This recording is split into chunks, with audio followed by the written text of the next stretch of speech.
Most people think the AI race is about intelligence. Smarter models, better benchmarks, bigger breakthroughs.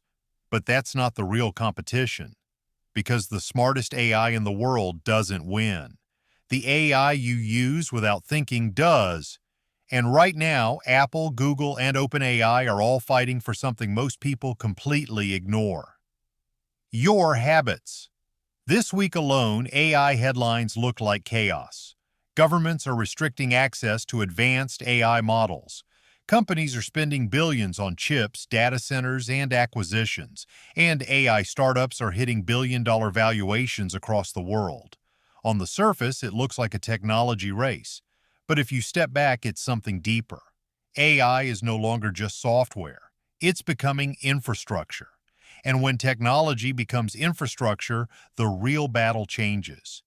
It stops being about features and starts being about behavior. Let's make this simple. There are two ways technology wins. First, it can be the best. Second, it can become the default. History is full of examples where best lost and default won. The same thing is happening with AI right now. Because Apple, Google, and OpenAI are not just competing on intelligence anymore. They're competing on something much more powerful: who becomes part of your daily routine without you even noticing. Apple understands this better than anyone. Apple doesn't need to win the smartest AI model. It already owns something more valuable: your attention cycle. You unlock your phone dozens of times a day. You don't choose your operating system every time. It's just there. So Apple's strategy isn't build the best AI. It's make AI invisible inside the phone you already use. Because once AI disappears into your device, you stop thinking about switching. Google is fighting the same battle from a different angle. For 20 years, Google controlled one habit: when you need something, you search it. But now AI is changing that behavior. People are starting to ask questions directly to AI tools instead of searching. So Google isn't just improving its model. It's embedding Gemini into everything: Search, Android, Chrome, Workspace.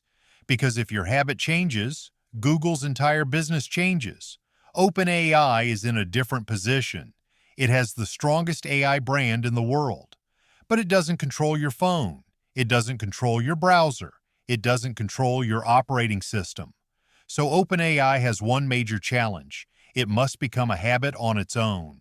You don't accidentally use ChatGPT, you choose to open it. That's why integrations, partnerships, and ecosystem expansion matter more than model improvements now. Because intelligence doesn't matter if you're not the default choice. Now here's where the news actually matters. Governments are restricting AI model access.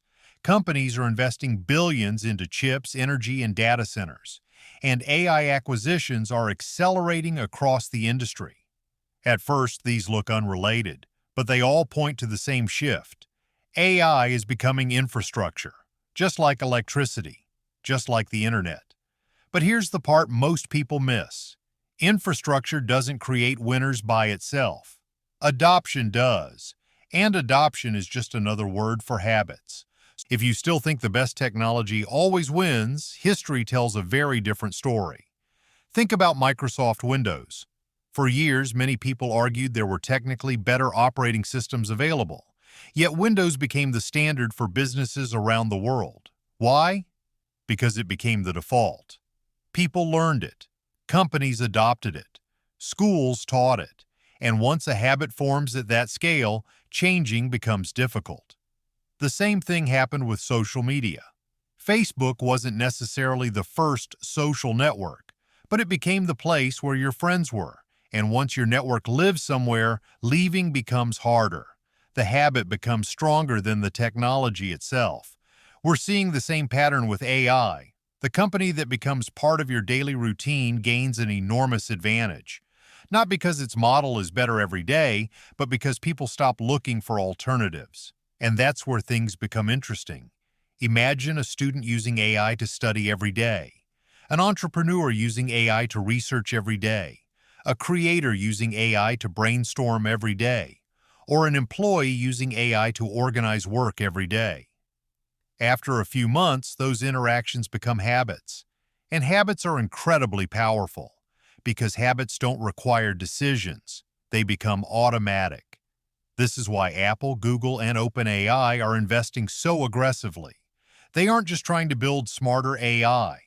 They're trying to become part of your daily routine before someone else does. And once that relationship is established, the advantage compounds. Every question asked, every task completed, every workflow integrated makes the habit stronger. That's why the real AI race isn't happening inside research labs. It's happening inside the small decisions people make every single day. The AI company that wins those daily decisions may end up winning the entire market. So the real AI race isn't happening in labs. It's happening in your daily life, in your phone, your browser, your work tools, your routines. Apple wants AI inside your device. Google wants AI inside your search behavior. OpenAI wants AI inside your thinking process. And the winner won't be the company with the smartest model. It will be the company that becomes invisible. Because the most powerful technology is the one you stop noticing. And I'm curious, which company do you think is closest to becoming part of your daily habits right now? Apple, Google, or OpenAI? Let me know in the comments. If you want to stay ahead of the AI trends that actually matter, not just the headlines, subscribe, because that's exactly what we cover here.